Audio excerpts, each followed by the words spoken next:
Hoje é o Dia Nacional do Diabetes e vamos mostrar como é possível conviver com a doença de maneira menos complicada hoje em dia e ter uma vida mais saudável. Com os tratamentos atuais, existe um aumento na qualidade de vida. Vamos assistir a reportagem. A Lara tem 11 anos e aos 4 foi diagnosticada com diabetes tipo 1. Tudo começou por causa de uma gripe e depois que ela voltou dessa gripe, se recuperou, eu vi que ela estava fazendo muito xixi, bebendo muita água. Eu achei aquilo estranho, né? Fui atrás e descobri que poderia ser diabetes. Fiquei bem assustada, imagina uma criança, né, de 4 anos.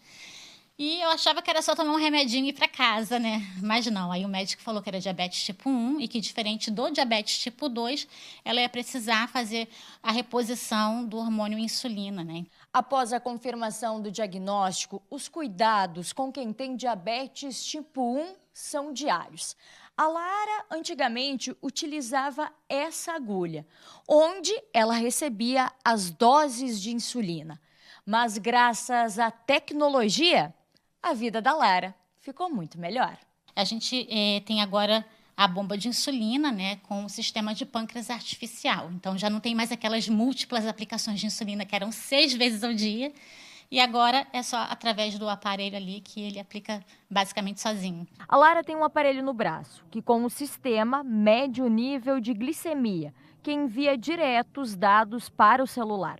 Já na pochete, ela carrega a bomba de insulina que injeta a quantidade certa que ela precisa. Não me incomoda, é bem normal e eu durmo com a bomba assim. É bem diferente assim, né? Diferente, mas nada que me atrapalhe muito no meu sono nem nada do tipo.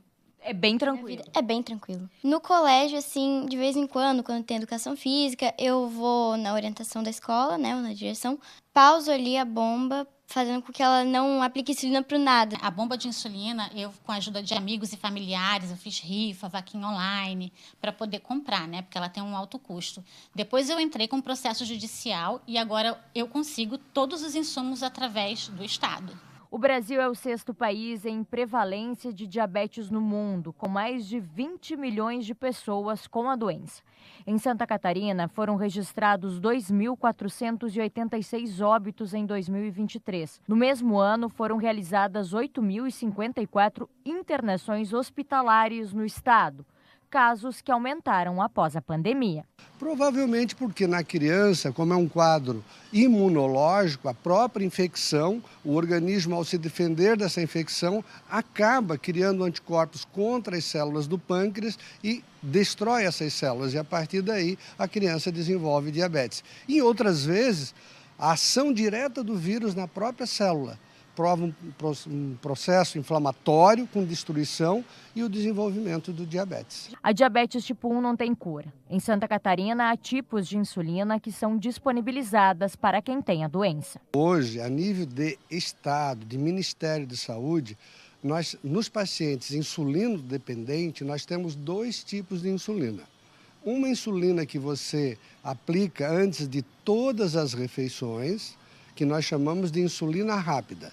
Esta insulina, o Ministério da Saúde fornece para todas as crianças. Já as insulinas basais, que nós colocamos, que são mais importantes para as crianças, não são disponibilizadas pelo Estado e muitas vezes são conseguidas de forma judicial. Já no adulto, nós temos a insulina NPH regular, disponível em todos os postos de saúde para que os adultos possam utilizar quando há indicação da insulina. Assim como a Lara, muitos vivem com diabetes. Dá para viver normal? Dá para viver tranquilo, sem uma preocupação? Dá para ter uma vida normal mesmo com diabetes? Sim, dá para ter uma vida bem normal e eu não fico me comparando, tipo, poxa, que pena que eu tenho diabetes, eu tenho que ficar aplicando insulina toda hora. Eu só vivo, é só isso. Ai, que amor, gente, que maturidade essa criança.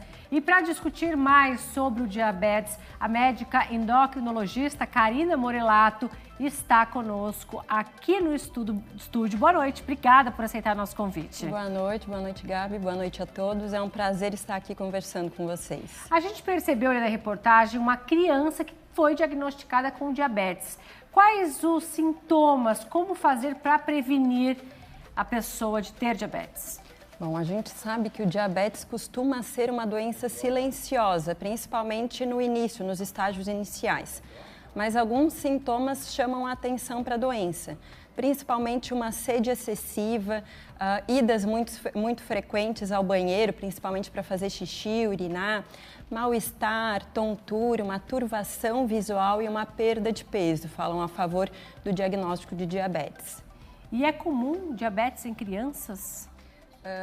O diabetes em crianças, o diabetes tipo 1, que é caracterizado por ser uma doença autoimune, onde há uma destruição das células beta-pancreáticas responsáveis pela produção da insulina, é responsável por cerca de 5 a 10% dos tipos de diabetes.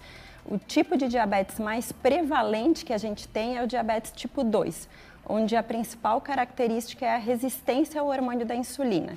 E normalmente acontece em adultos, normalmente acima de 40, 50 anos, mas hoje em dia a gente tem visto esse diagnóstico até em idades mais precoces, principalmente por causa do aumento da prevalência do sobrepeso e da obesidade. Doutora, a gente tem uma pergunta, a gente tem várias na verdade, mas só vai dar tempo de ler uma pergunta da Edneia de Araranguá. Ela teve diabetes gestacional na gravidez. É possível ter após o parto ou foi só naquele período gestacional? Não, o diabetes gestacional é só no período da gestação, mas é recomendado fazer uma triagem, uma avaliação do status da glicemia através de um exame laboratorial para reavaliar esse diagnóstico depois, normalmente depois de 3 meses, depois da gestação. Mas o diagnóstico acende um alerta porque mulheres com diabetes gestacional estão sob maior risco de desenvolver diabetes no futuro. A gente tem outras perguntas, a gente vai conseguir ler, não vai dar tempo. Vai dar tempo sim. Então vamos colocar na tela a Carol de São José. Quais os cuidados a serem priorizados quando uma pessoa está pré-diabética? Bom, falando em prevenção para evitar uma evolução para um diabetes propriamente dito, a alimentação é importante, cuidado alimentar, atividade física de maneira regular, controlar outros fatores de risco em conjunto, como pressão alta, colesterol, evitar cigarro e, principalmente, controle do peso. Pessoas que têm sobrepeso, obesidade, pequenas perdas de peso, em torno de 5% do peso corporal, às vezes já traz muito resultado no controle da glicemia. Eu queria te fazer muito mais perguntas, infelizmente não temos tempo. Obrigada, doutora, por alguns esclarecimentos aí acerca do diabetes. Uma próxima a gente volta a conversar.